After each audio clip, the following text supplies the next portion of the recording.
The United States must have a role in picking Iran's next leader. We don't want to come back every 5 years or every 10 years and do this. So we want to pick a president that's not going to be leading their country into a war. Well, now an Iranian news outlet is reporting that the regime has picked a new leader following the death of the Ayatollah Khamenei. The name has not yet been announced, but Khamenei's son has emerged as a top contender. We're going to welcome to the show now Justin Fulcher. He's a former senior Pentagon official and also former advisory to Secretary of War Pete Hegseth. Nice to see you today. When Trump first announced Operation Epic Fury last weekend, he said it was a chance for the Iranian people to take their government back. He was sort of passing them a baton here.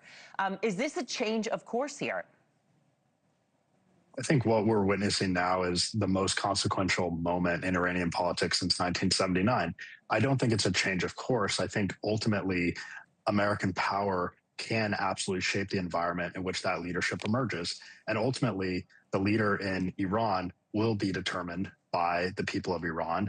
That being said, American power and President Trump has expressed a very strong desire that whoever emerges as that leader and that central authority is aligned with the United States, willing to abandon its nuclear program, and ultimately have a much more peaceful Middle East because of it. Well, you almost wonder why anybody would want the job right now. They've got a target on their back. It wasn't just the Ayatollah that got taken out, but so much top brass got taken out in the first few hours of this thing. President Trump not ruling out boots on the ground, though, which we know is a real point of contention. And Senate Intelligence Committee Vice Chairman Mark Warner saying if boots go in, it's going to be really hard to get boots out. I think he'd have a hard case to make. And again, this was a president that was going to keep us out of forever wars. And I feel like once we have troops on the ground, we're right back into a situation where it would be awfully hard to extract them afterwards. He, of course, is a Democrat, but it's not just Democrats who feel this way. There are some even within Trump's own party who are saying, please don't get us entangled into another Iraq or Afghanistan type war. Are troops on the ground going to be necessary for this? I think we've seen great military success without placing any troops on the ground so far. And we've seen thousands of targets destroyed, both in the U.S. and Israeli joint collaboration. And ultimately, I think boots on the ground would be the absolute last resort of President Trump's decision here. That being said, there is always this question of what happens with the rogue enriched uranium and some of those nuclear supplies. And so I think ultimately President Trump is weighing some of those decisions very closely right now. But I think ultimately troops on the ground would be the last resort. So, you can understand why any commander-in-chief, Trump or anybody else, wouldn't rule anything out, right? Because then that's telegraphing your war plans to your enemy, which is never a good idea when you're in the thick of it. But is Warner right? If boots do go on the ground, is it going to be really hard to unwind this thing? And are we going to be looking at another long-term conflict? I think we've certainly learned a lot of lessons from Iraq and Afghanistan.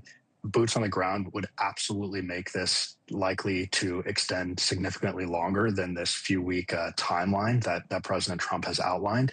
That being said, I think ultimately, there are options with special operations that could be utilized. That being said, I think we should very, very heavily weigh whether or not boots on the ground are necessary and look at the strategy more holistically to not get entangled in another forever war. Well, I feel like it's safe to say the Middle East is kind of on fire right now, and the State Department says it's evacuated about 32,000 Americans, or about 32,000 have been evacuated. The State Department has assisted in some of those.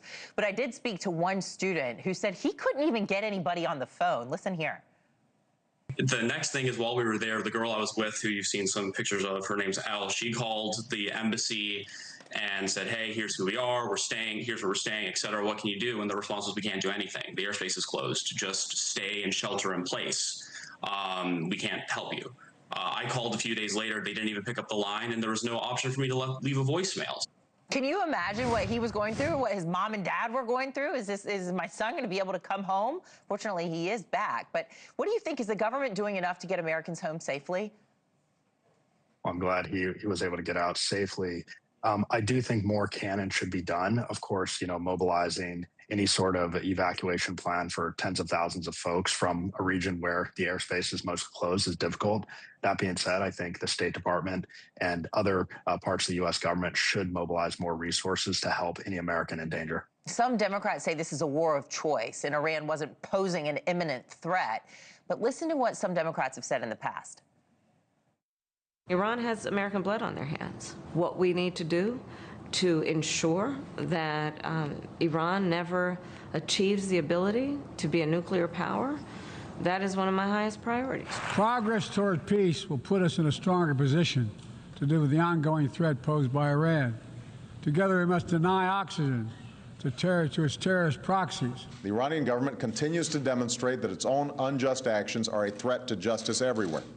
So would Democrats feel different if it was a Democrat who was calling the shots?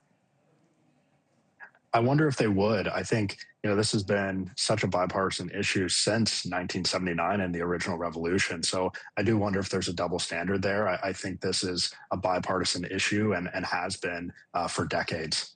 All right. Former senior Pentagon official and former advisor to Secretary of War Pete